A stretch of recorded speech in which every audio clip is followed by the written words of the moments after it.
transformation, transmutation.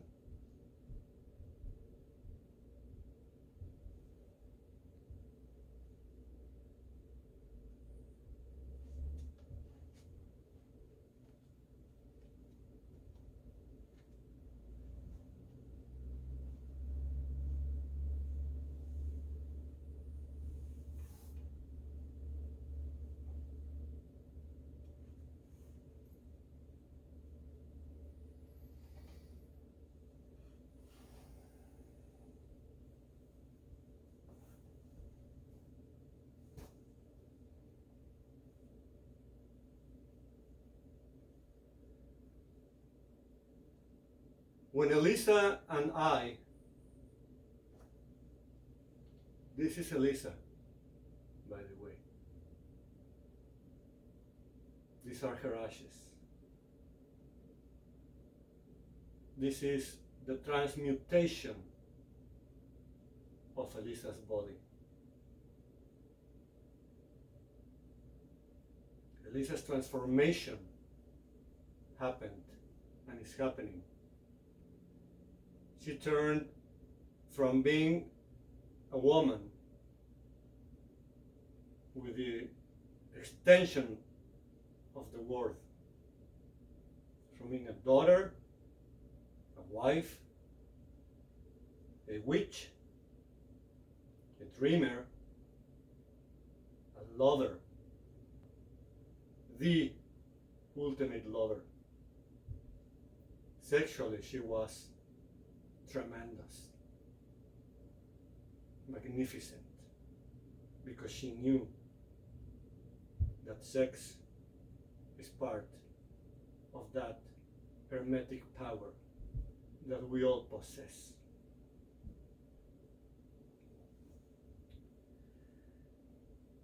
From that woman, she became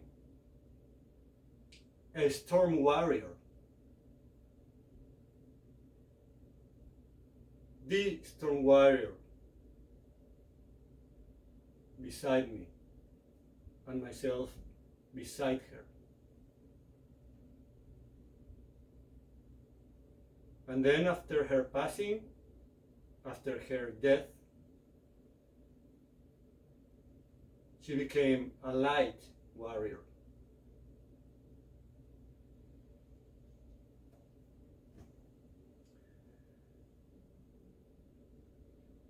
When we both discovered her tumor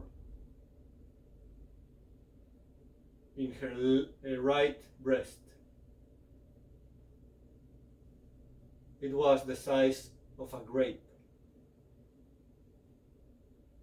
And it was spring 2018, early spring 2018. Medicine and science didn't save Elisa. It was our Western civilization corruption, a system of absolute corruption and decadence, who killed Elisa through medicine and science. Because when we discovered that tumor, we went to the doctor. The health system in British Columbia is so broken that here on Vancouver Island, there's no family doctors. We never had a family doctor. I don't have a family doctor, even after 5 years living on Vancouver Island. So we went to a walk-in clinic in Walmart, in Woodgrove Mall, Woodgrove Center in North Nanaimo. He ordered a mammography or mammography. After the test, this doctor, which didn't allow me to enter to the appointment,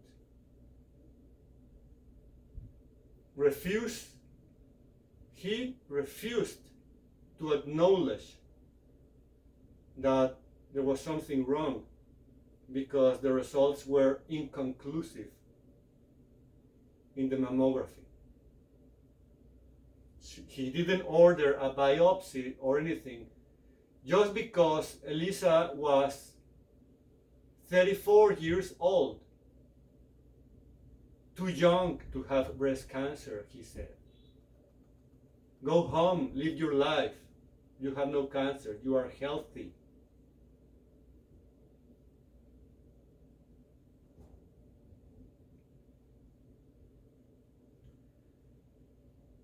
It was our negligence as a couple.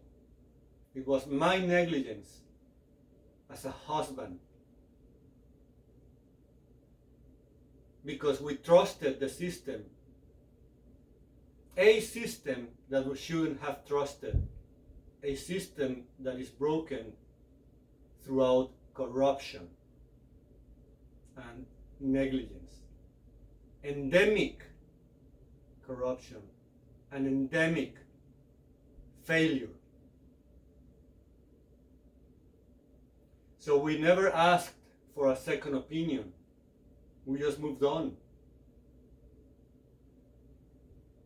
But during the winter and spring of 2019,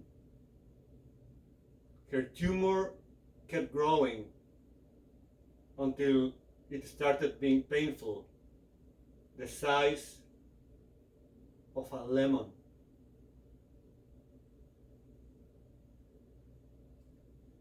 Then we seek for another doctor in a different clinic. I cannot remember the name of the clinic right now, but I will, hopefully. Something like Macedonia Clinic or something like that. This doctor from South Africa at least ordered more testings.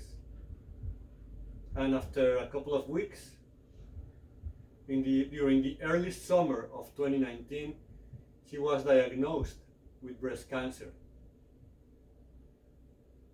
So he transferred us.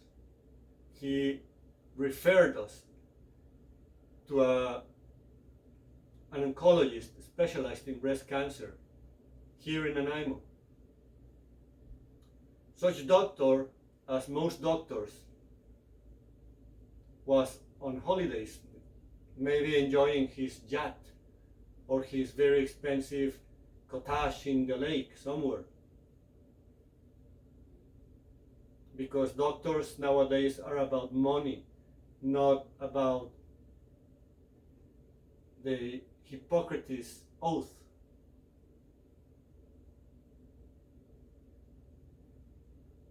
Or the oath of medicine, for that matter.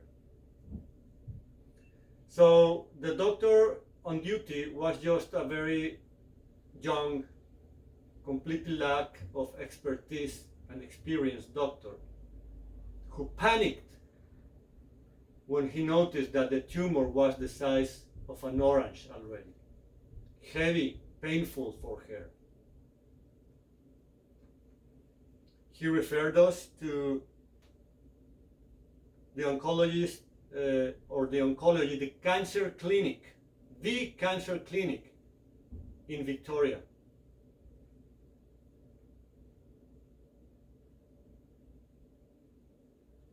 When we were there the first time,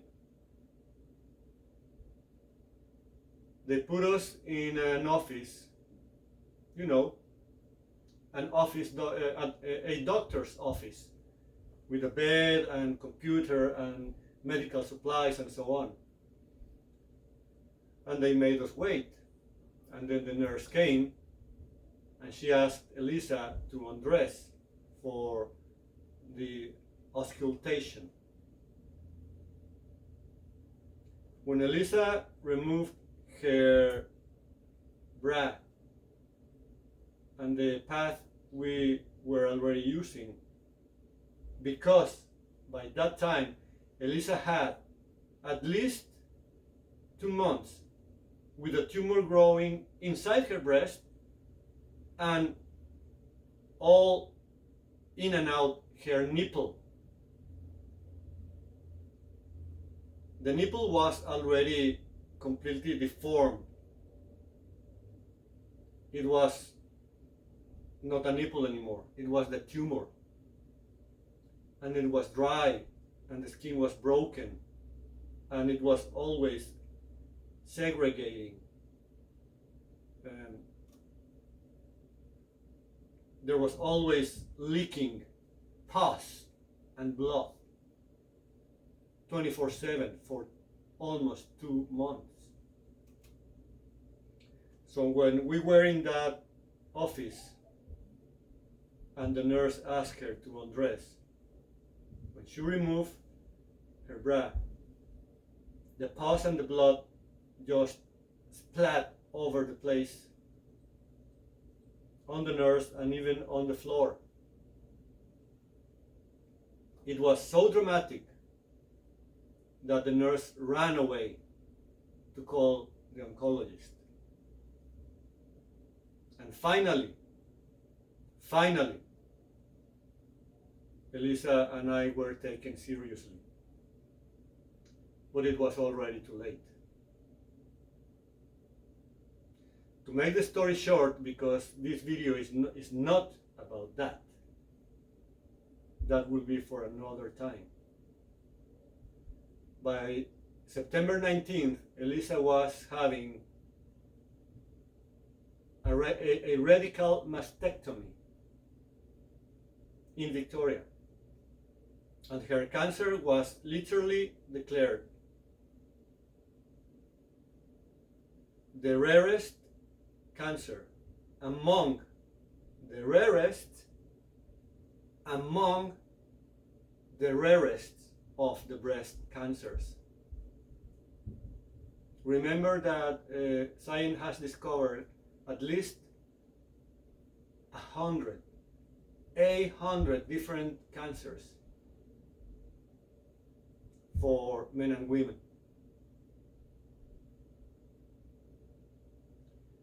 After September 2019, we lived a somewhat peaceful 2020, because of course it was the beginning of the COVID-19 pandemic. In May 2020, at the end of May 2020, I stopped working and declared myself in isolation to take care of Elisa and be careful of the virus. I didn't want to bring the virus home. I have never worked ever since, and this is January 2022. We have no money. Our savings are depleted. 2020 was a very painful journey for her recovery, but we managed. Elisa was an extremely strong woman, but more than that, she was an extremely enlightened, illuminated, and powerful, wise woman.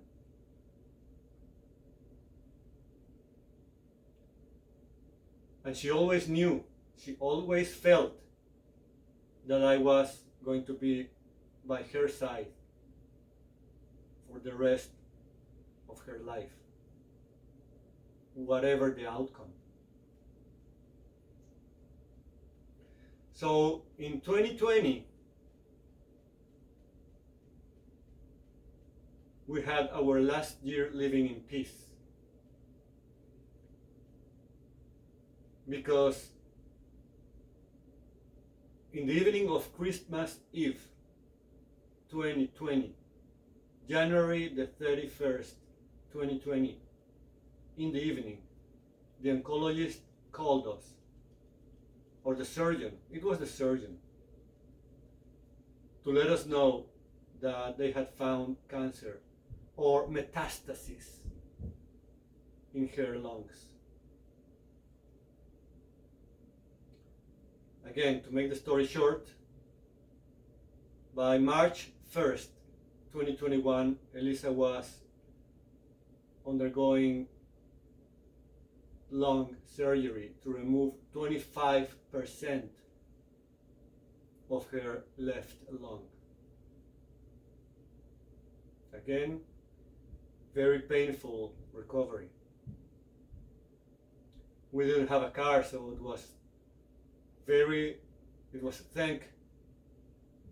was because of our friends Jesse, Peter, and Greg that we were able to come and go from Nanaimo to Victoria all this time for all kind of appointments and stuff during 2020 and 2021.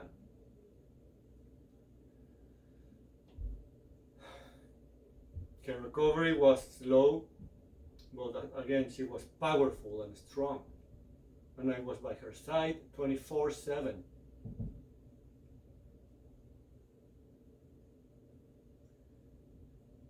During the summer, actually before the summer, on June the 10th, at the end of the spring, the day of my son Diego's birthday, June the 10th, she started feeling really bad, dizzy and out of energy. We went to the ER and they diagnosed metastasis in her brain.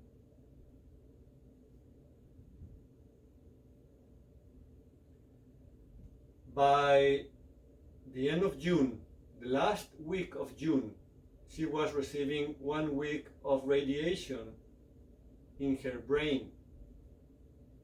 And by the way, she received radiation also. 1 week of radiation in her lungs, way before that. So she was still recovering from the radiation in 2020. And the radiation didn't work.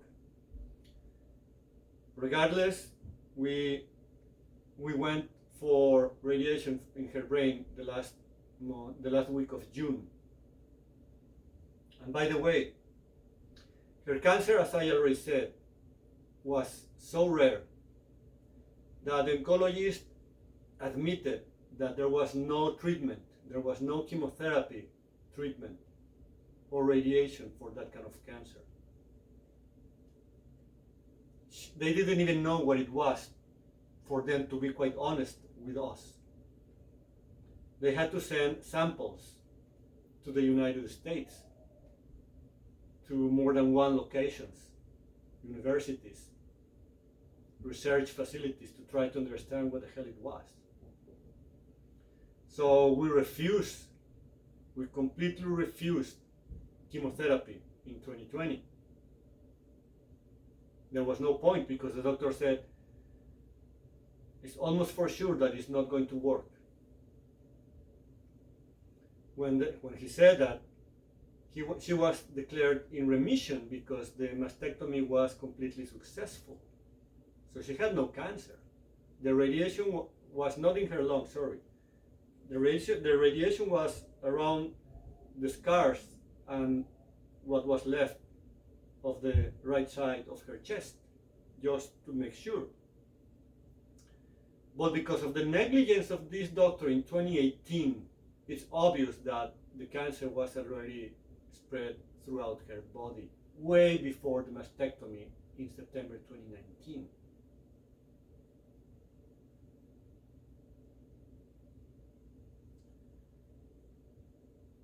After that radiation in her brain at the end of June 2021,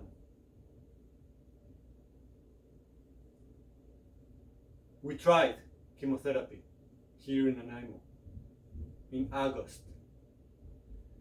But after the second session, she was dying, literally dying. So we decided to quit the chemotherapy, and she recovered. But she started to decline very, very rapidly. So you know the rest of the story by now.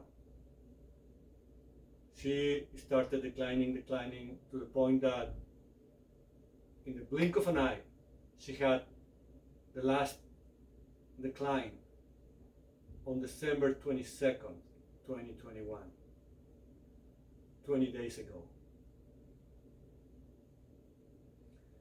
Why am I saying all this story to you, this long introduction?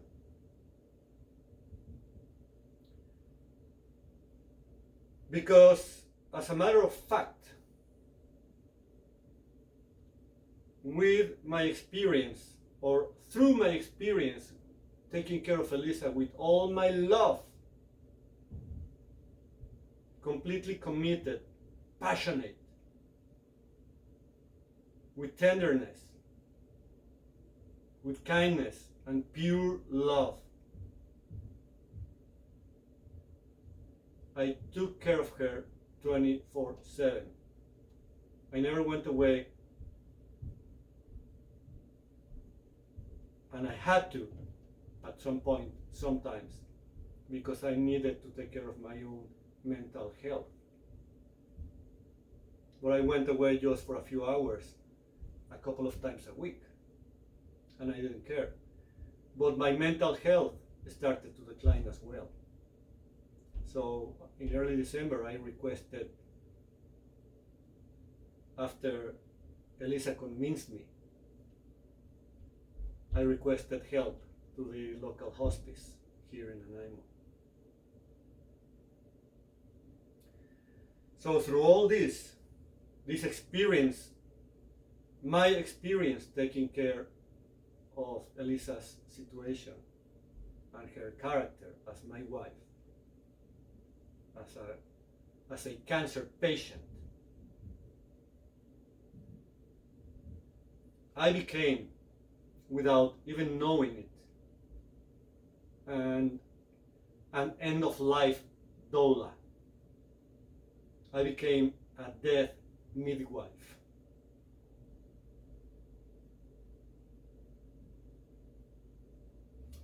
So Elisa requested to a college in Vancouver, which I can't remember its name right now, Douglas College, I believe. And I submitted, or she submitted me to an intensive course that is going to start in February to become a certified end-of-life doula, a death midwife.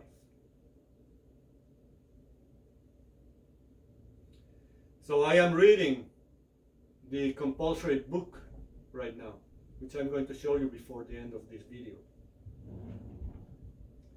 And in the very first chapter, there's a very touching story about two different deaths in the same couple. The husband first and the wife after, both seniors. The death of the husband was painful, cold, and miserable through the medical system, the health system in the United States, which is also broken, even more broken than here in Canada. He died alone in a cold hospital room, without any kindness, without any love,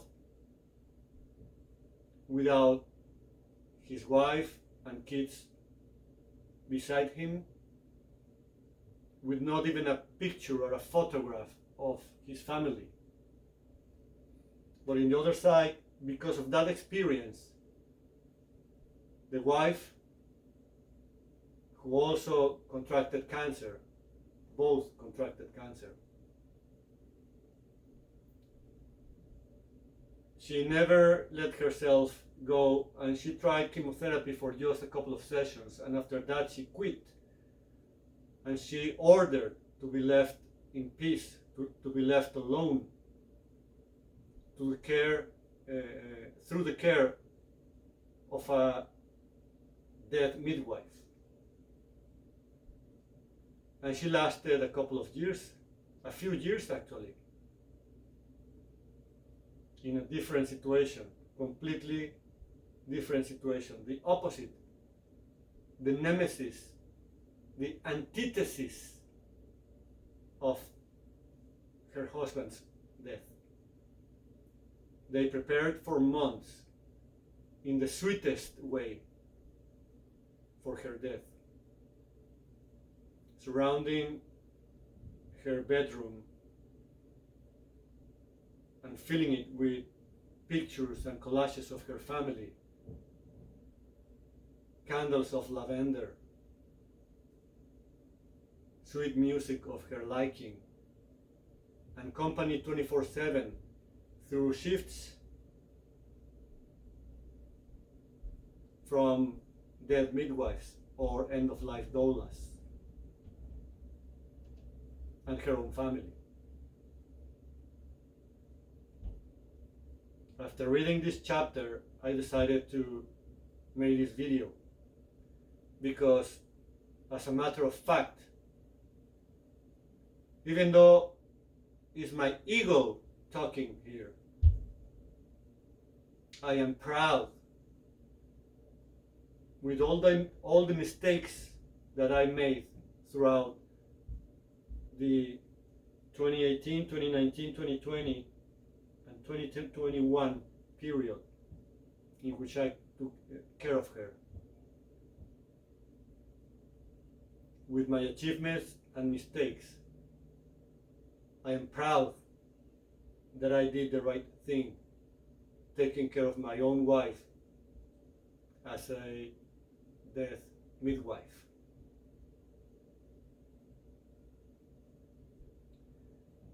We decided, nobody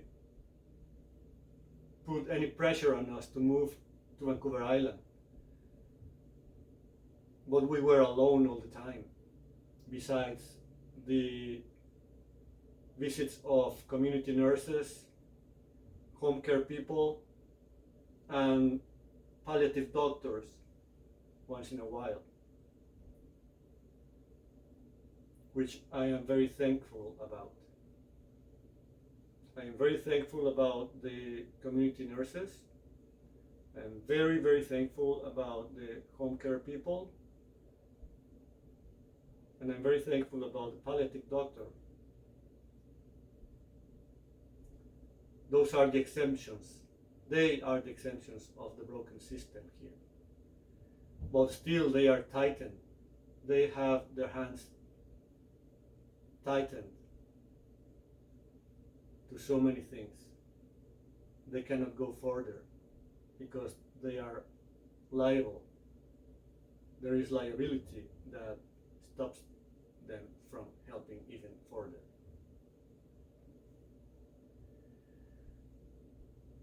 Elisa, during her last 3 months, cried very frequently. And when I asked her, "Are you crying because you are in pain, my love? Are you crying because you are afraid of dying? Are you crying because you are dying so young?" And she always told me, "No, silly. I am crying because I love you so very much. I am crying out of joy, out of love, because I am immensely thankful that I have my husband by my side 24/7. I am crying because my husband, you, are taking care of me out of love, because I have never seen one single face or gesture of complaint from you, because I can feel the love that you have for me. So I am crying because I am so lucky to have you. That is the way cancer patients and some other people with terminal illnesses should die. With dignity, with love, with kindness, defending ourselves. All of us defending ourselves against this fucking breaking system that our governments and capitalism are imposing on us all.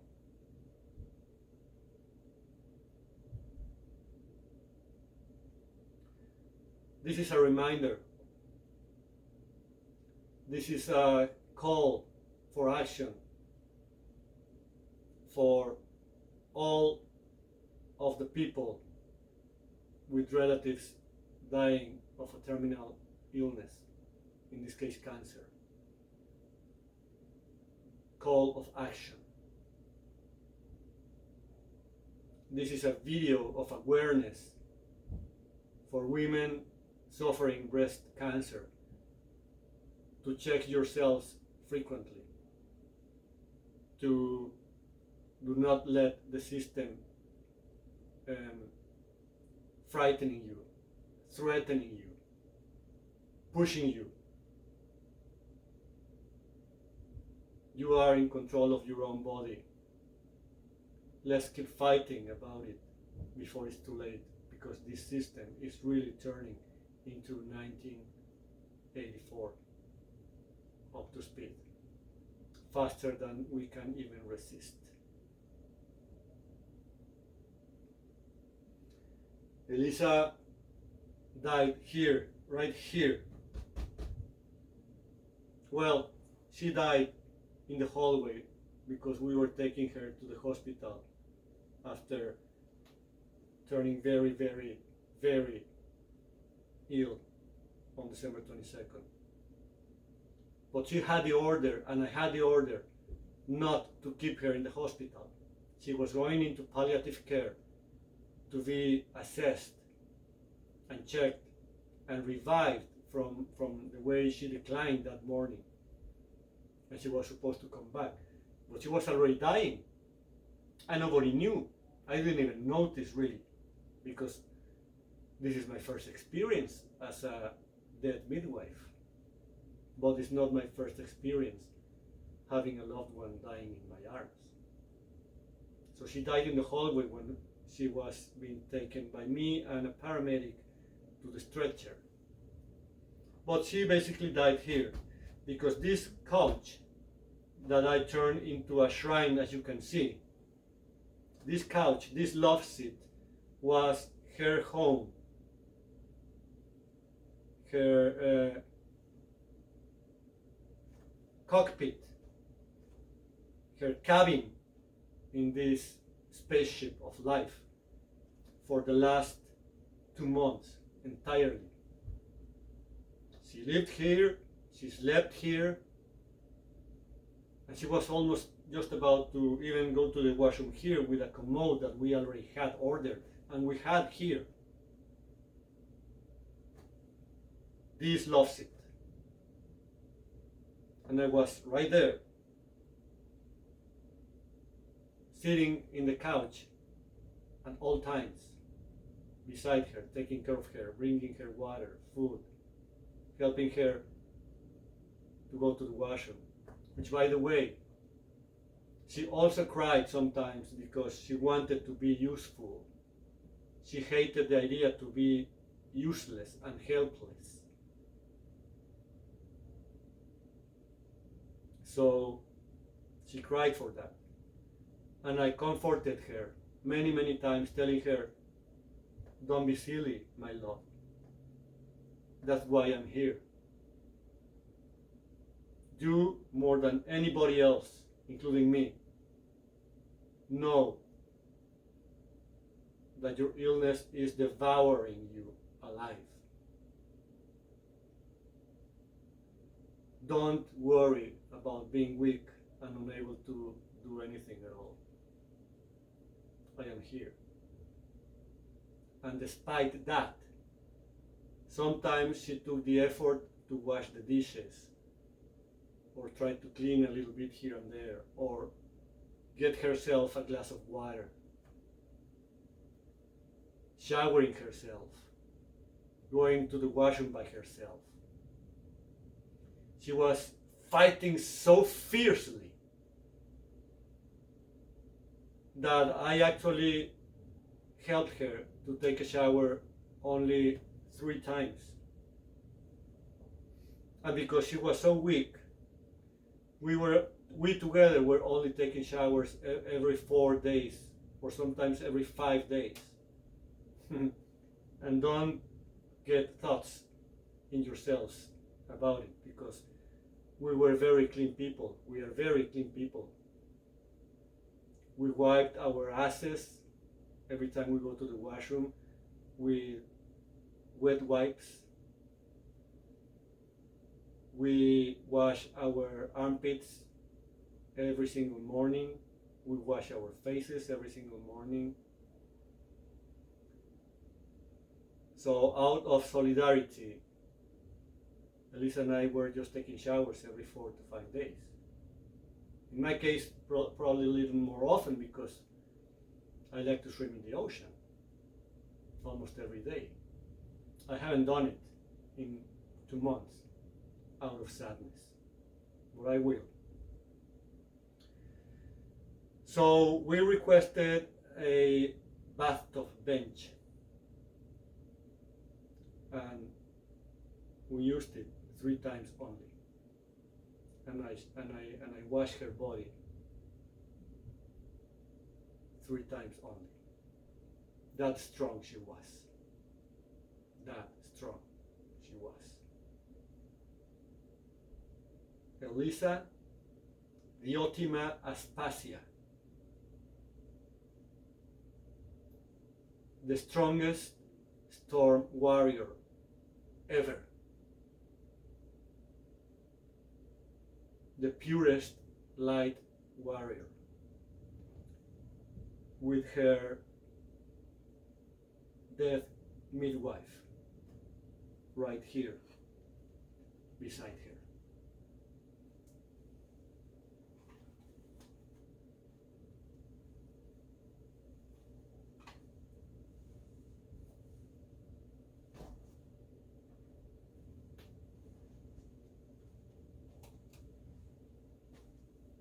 It's not how we die,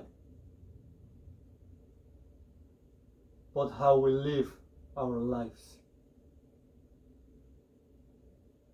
Transformation and transmutation.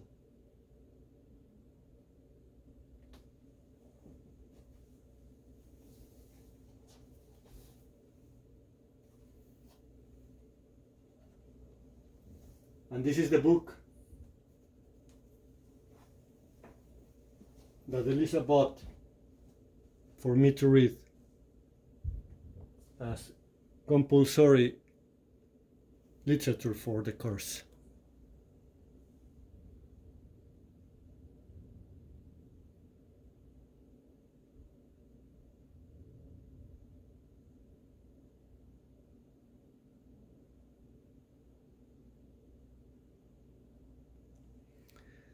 Thank you very much for those who were able to stay with me until the end.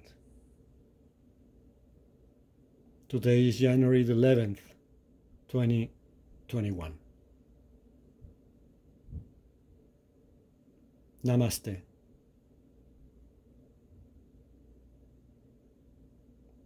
Think about it.